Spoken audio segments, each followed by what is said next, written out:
Hello and welcome back to our channel. Today we're diving into an incredibly important topic: human rights, peace and security. These three concepts are foundational to creating a world where individuals can thrive, live without fear, and experience freedom.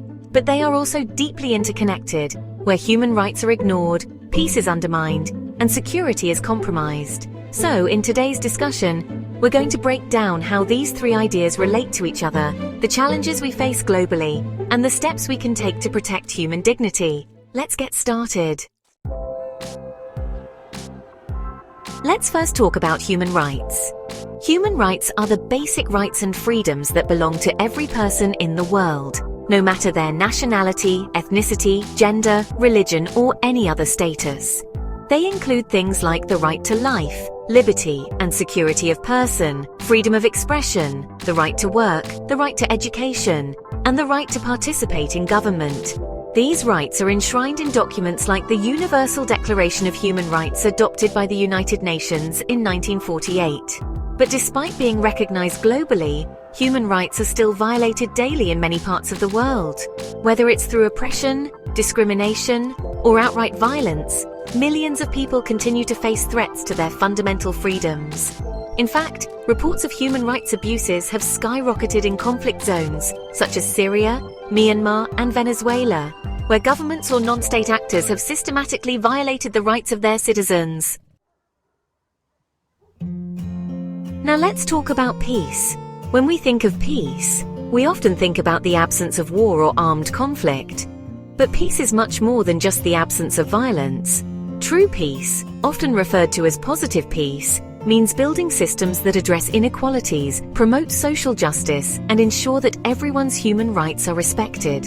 In other words, peace is not just about stopping fighting.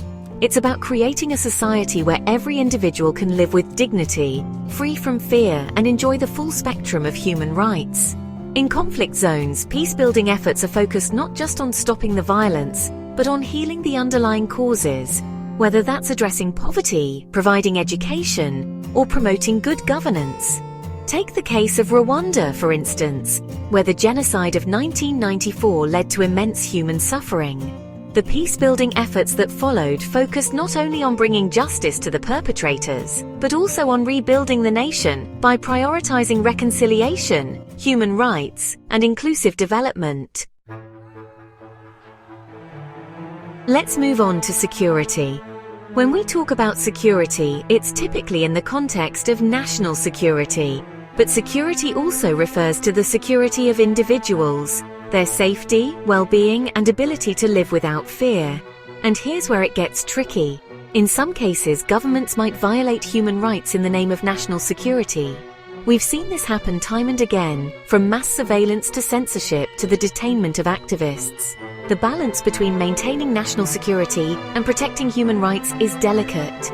We need to ensure that security measures do not trample on the very freedoms they are supposed to protect.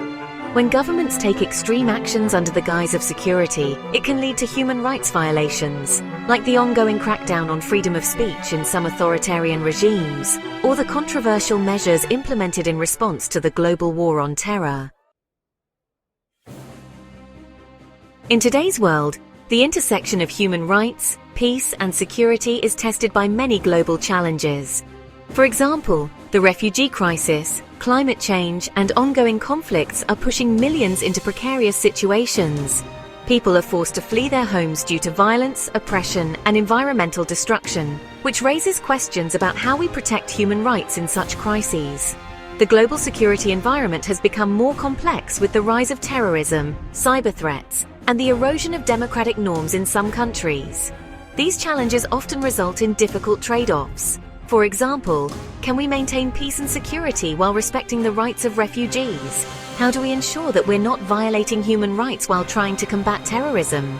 These are tough questions, and the answers often depend on the specific context, the actions of governments, and the role of international organizations like the United Nations.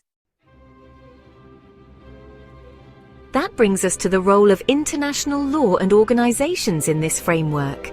International law, particularly human rights law, plays a pivotal role in upholding the principles of human dignity.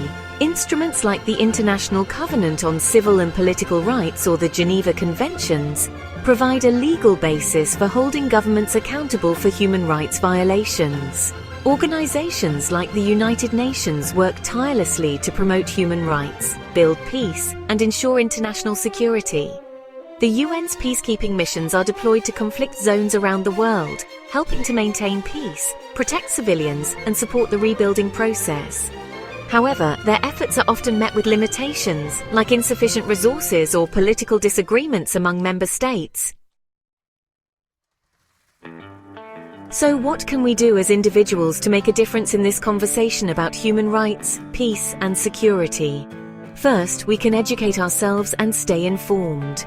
Awareness of global human rights issues can help us advocate for change.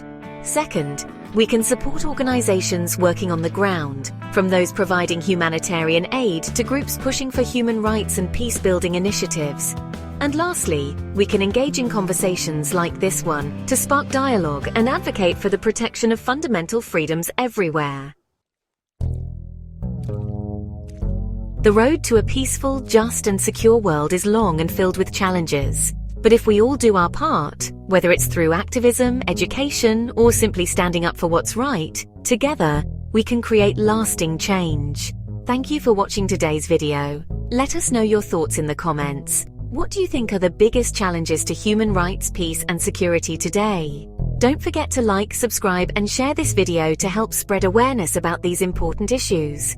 Until next time, stay informed and keep fighting for a better world.